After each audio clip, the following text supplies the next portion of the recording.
Wan garang tu garang mayol garang entu jumanya jom producer cholo garang awan ibaya ya diora jom dior je juanga ya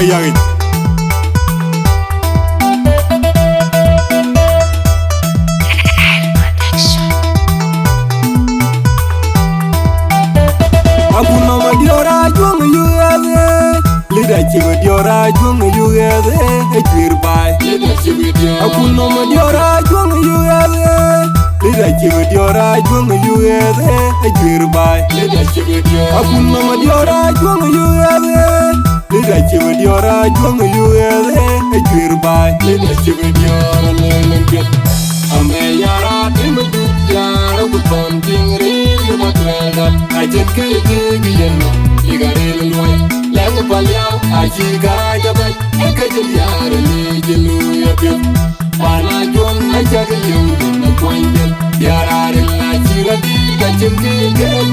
loy yar ka jom to us tilwe jal lutu manwe bagata aku mabulok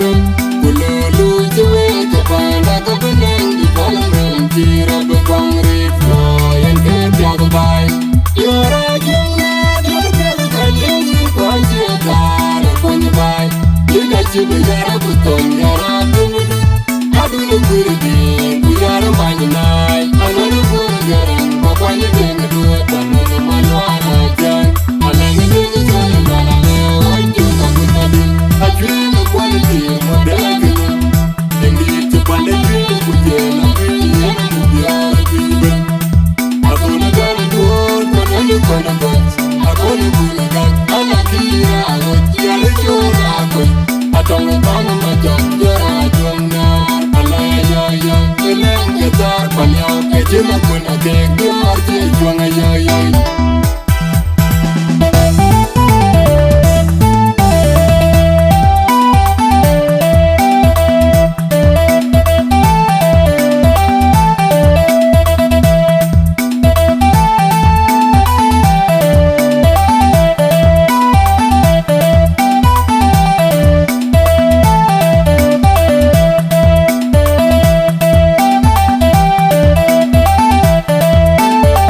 aku nama diora juanga yuade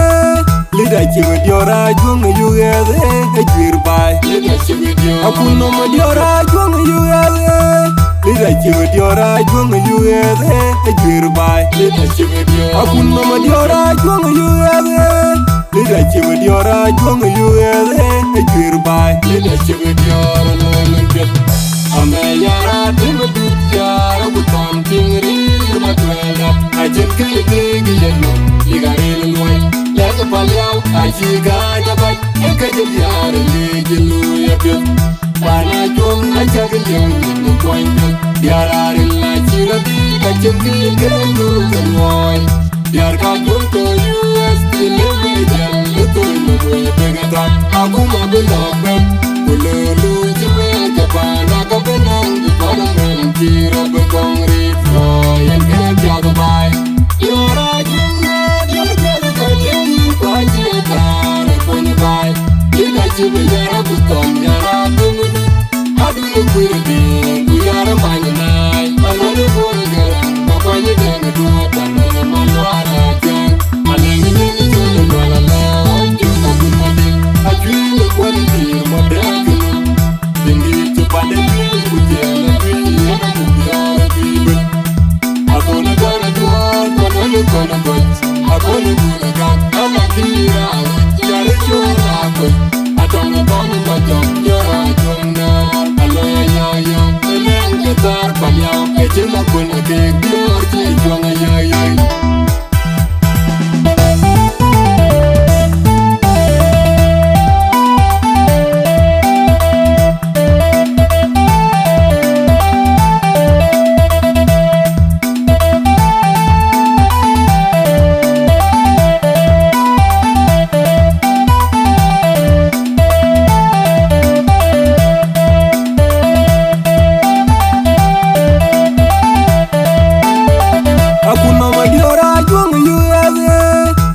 chigo diora juanga yuade ejir bai aku nama diora juanga yuade Lida chiwe diora juang USA Ajwir bai Lida chiwe diora Akun mama diora juang USA Lida chiwe diora juang USA Ajwir bai Lida chiwe diora Toleket Ame yara timutu yara Butam tingri Matwela Ajin kiti giyendo Ligari lwai Lalu palyao Ajiga jabai Ikajin yara Jilu yakit Mana juang ajak liu na koindel Biar la chira de kachin din gelu galwai Biar ka juang to just live jal betul mwe begatan Aku